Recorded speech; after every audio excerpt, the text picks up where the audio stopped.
warahmatullahi wabarakatuh. Di sini kami kelompok 10 yang beranggotakan saya Halimatus Sa'diyah, Maisa Ayu Maulidia, Putri Widyastuti, dan Sayyidah Rurin Yuswandari mau mempresentasikan hasil makalah kami yang berjudul Masa Kanak-kanak Awal Mata Kuliah Perkembangan Anak yang diampu oleh dosen Ibu Nanda Istiqomah MPD. Berikut penjelasannya. Pengertian masa kanak-kanak awal. Masa kanak-kanak adalah masa atau periode pada usia 2 tahun yang berlangsung sebelum seseorang mengalami masa pubertas. Menurut Papalia Old dan Feldman, perkembangan anak dibagi menjadi 3, yaitu yang pertama masa kanak-kanak awal pada usia 2-5 tahun. Yang kedua masa kanak-kanak tengah yang berlangsung pada usia 6-9 tahun. Yang ketiga yaitu masa kanak-kanak akhir yang berlangsung pada usia 10-12 tahun. Para pendidik menyebut masa kanak-kanak dengan sebutan masa prasekolah karena di masa ini anak-anak lebih mempersiapkan fisik maupun mental untuk menghadapi tugas mereka di pendidikan formal. Masa kanak-kanak merupakan awal dimulai sebagai penutup masa bayi. Ahli psikologi menyebut masa kanak-kanak sebagai usia kelompok, usia menjelajah untuk eksplorasi, usia bertanya, usia meniru, dan usia kreatif. Pertama, usia kelompok. Karena pada masa ini anak masih belajar tentang berbagai hal seperti belajar dasar perilaku sosial guna mempersiapkan diri untuk kehidupan sosial yang lebih tinggi yang diperlukan saat mereka memasuki sekolah dasar. Yang kedua yaitu usia menjelajah untuk eksplorasi. Pada masa ini anak cenderung lebih peka dan ingin mengetahui keadaan lingkungan di sekitarnya. Yang ketiga yaitu usia bertanya. Pada masa ini anak cenderung banyak bertanya kepada orang dewasa yang mereka anggap tidak tahu. Pertanyaannya seperti apa ini, apa itu, mengapa begini, mengapa begitu, dan lain sebagainya. Yang keempat yaitu usaha meniru, di mana pada masa ini anak-anak cenderung ingin meniru tokoh atau hewan yang mereka sukai. Yang terakhir yaitu usia kreatif, di mana pada masa ini anak dan lain sebagainya. Yang keempat yaitu usaha meniru, di mana pada masa ini anak-anak cenderung ingin meniru tokoh atau hewan yang mereka sukai. Yang terakhir yaitu usia kreatif, di mana pada masa ini anak-anak lebih suka memperlihatkan kreativitasnya kepada orang lain dalam hal bermain atau belajar hal-hal yang baru. B. Perkembangan fisik pada masa kanak-kanak awal. Perkembangan masa kanak-kanak awal berlangsung lebih lambat dibandingkan dengan masa perkembangan fisik pada masa bayi. Perkembangan fisik pada masa ini, anak-anak mulai kehilangan penampilan bayi, bulat, dan lebih langsing. Perkembangan fisik anak usia 2 tahun. Pada usia ini, anak semakin kreatif dari mulai mengeksplorasi berbagai cara untuk berpindah dari satu tempat ke tempat lain, seperti berguling, merangkak, berjalan, berlari, dan sebagainya. Perkembangan fisik anak usia 3 tahun.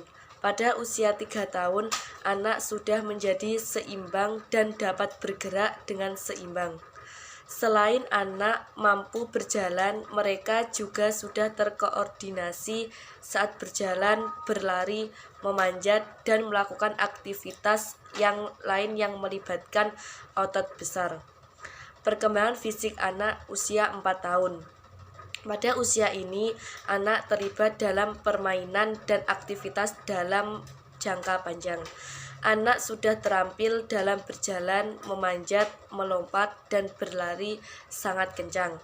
Anak juga mampu melempar, menangkap, dan memantulkan bola dengan baik. Materi selanjutnya adalah C.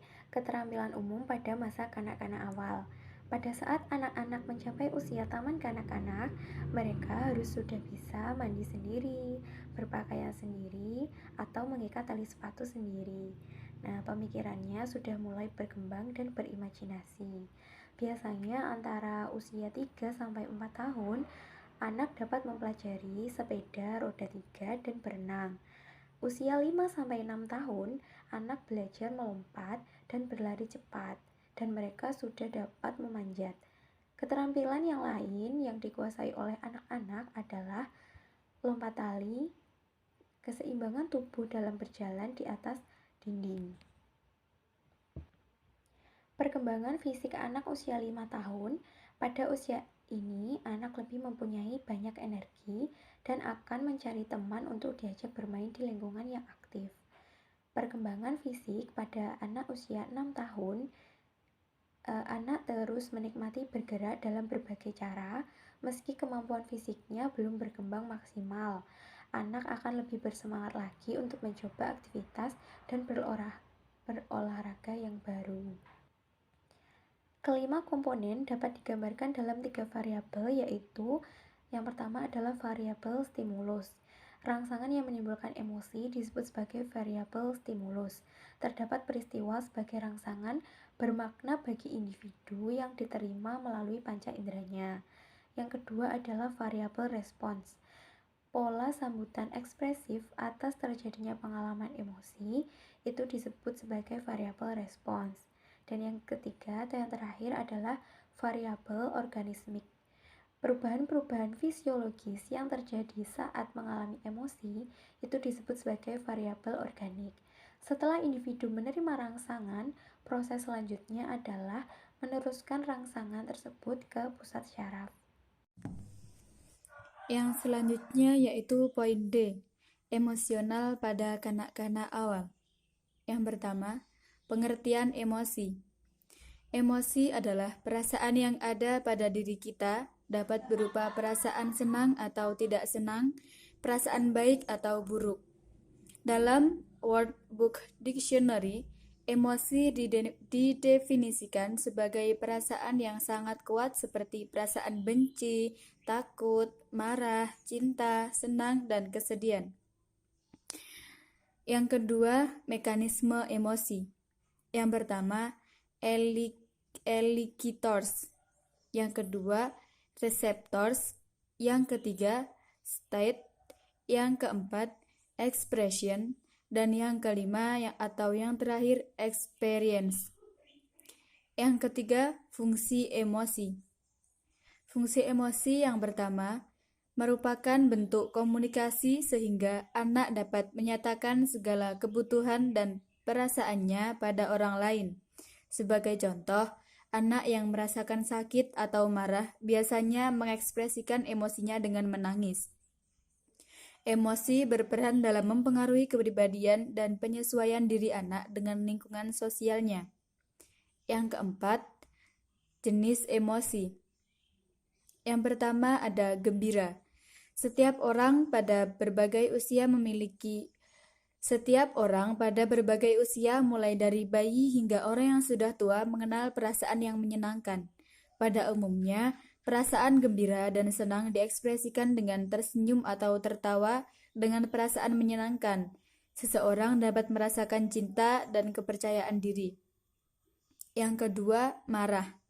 Emosi marah terjadi pada saat individu merasa dihambat frustasi karena tidak mencapai yang diinginkan, dicerca orang, diganggu atau dihadapkan pada suatu tuntutan yang berlawanan dengan keinginannya. Selanjutnya yang ketiga adalah takut. Perasaan takut merupakan bentuk emosi yang menunjukkan adanya bahaya. Menurut Helen, perasaan takut adalah suatu perasaan yang hakiki dan erat hubungannya dengan upaya mempertahankan diri. Yang keempat, sedih. Dalam kehidupan, individu akan merasa sedih pada saat ia berpisah dari yang lain, terutama berpisah dengan orang-orang yang dicintainya. Perasaan tersaing, ditinggalkan, ditolak, atau tidak diperhatikan dapat membuat individu bersedih. Keempat, emosi dasar ini dapat berkembang menjadi berbagai emosi yang diklasifikasikan ke dalam kelompok emosi positif dan emosi negatif. Mungkin sekian tadi presentasi dari kelompok kami. Apabila ada kurang lebihnya, kami mohon maaf yang sebesar-besarnya.